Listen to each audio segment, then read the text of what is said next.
Agora vamos falar um pouquinho de ISO e ruído. Como é que eu melhoro essa questão de relação sinal ISO-ruído?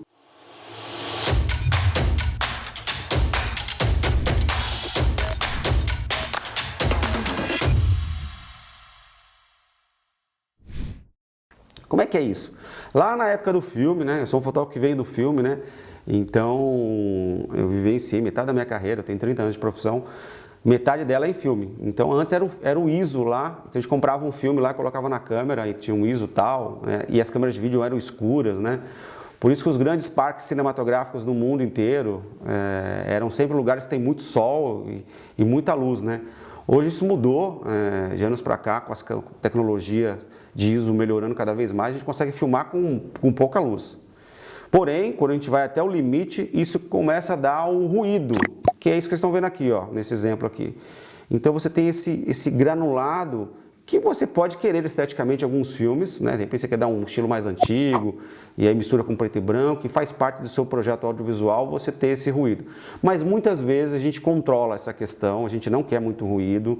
Então, como é que é isso? Isso muda de câmera para câmera, de modelo para modelo, mas a gente pode dizer o seguinte: as câmeras de entrada, as câmeras mais básicas, elas têm uma relação sinal-ruído que não aumenta muito, ou seja, elas vão sofrer muito com pouca luz.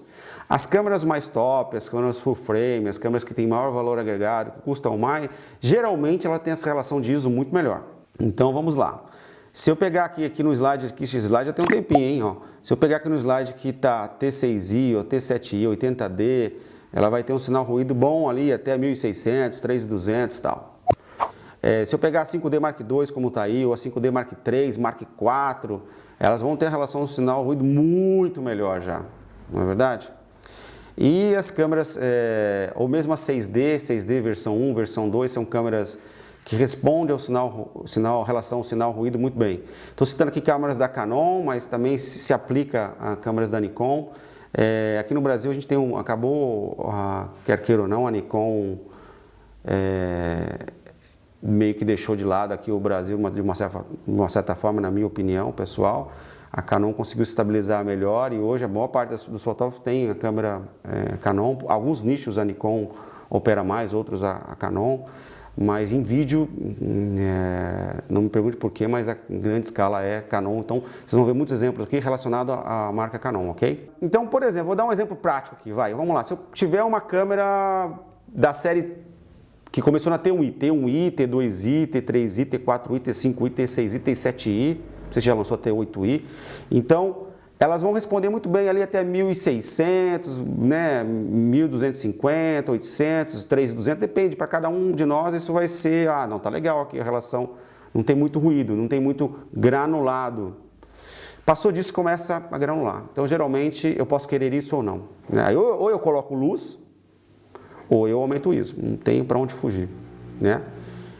Nessa gravação aqui, a gente está usando o que o Dão aqui presetou a câmera para 640 de ISO e um diafragma 2.8, é isso que eu?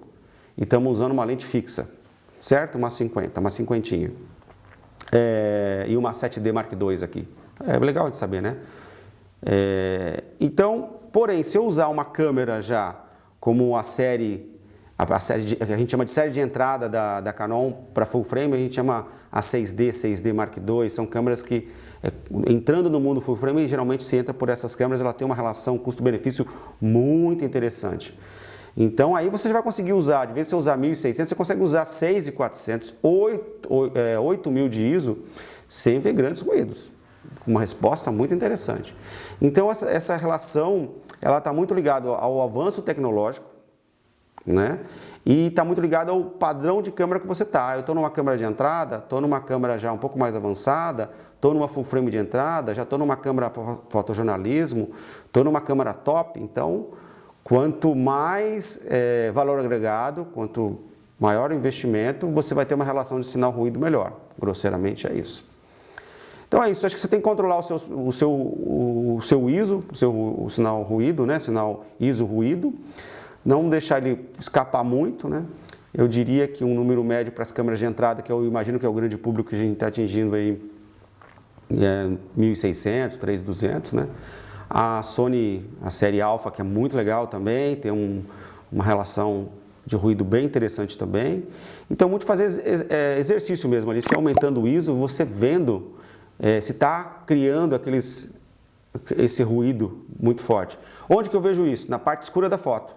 Então, na parte onde eu tenho menos luz, na parte escura, essa relação de ruído vai aparecer mais. Então, pega a sua câmera, o seu tripé, e você coloca lá e grava lá, sei lá, com 800 de ISO, 1600, 3200, 6400, 12800, e até o final, até onde der a sua câmera, leva para o seu computador e olha mesmo ali, analisa, putz, até aqui foi legal, não foi? E aí você vai ter o parâmetro para a sua câmera. Acho que é importante você ter o parâmetro para o seu corpo, para o seu modelo de câmera que você está trabalhando.